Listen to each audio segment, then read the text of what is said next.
Setidaknya 8 guru terluka dalam insiden balon gas meledak saat akan diterbangkan.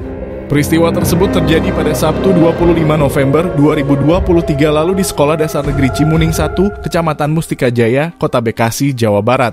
Sontak membuat warganet heboh ketika diunggah di media sosial Instagram oleh akun @peristiwa_bekasi. Dalam unggahannya pada Sabtu 25 November 2023 lalu, terlihat mulanya para guru yang menggunakan seragam batik guru berwarna hitam putih berdiri mengelilingi balon udara. Tak lama kemudian, balon tersebut tiba-tiba meledak mengeluarkan api yang cukup besar.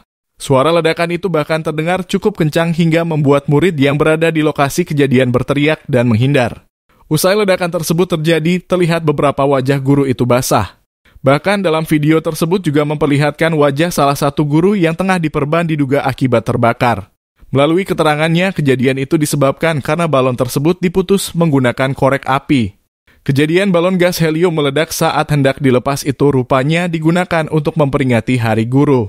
Sekretaris Dinas Pendidikan Kota Bekasi, Warsim Suryana, menjelaskan kronologi meledaknya balon gas helium tersebut. Warsim Suryana menjelaskan balon yang akan dilepas ke udara itu awalnya diikat tali rapia dengan pemberat di bawahnya. Namun ketika momen melepaskan balon bersama-sama, seorang guru laki-laki berusaha memotong tali pemberat itu dengan menggunakan korek gas. Itu acara guru bersama siswa merayakan Hari Guru Nasional dan HUT-PG RI di lapangan sekolah, kata Warsim, Minggu 26 November 2023 dikutip dari tribunjakarta.com.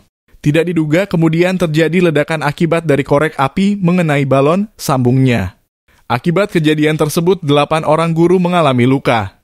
Beruntung, tak ada siswa yang menjadi korban dalam insiden ini. Sejumlah guru yang mengalami luka dilarikan ke rumah sakit dan puskesmas terdekat.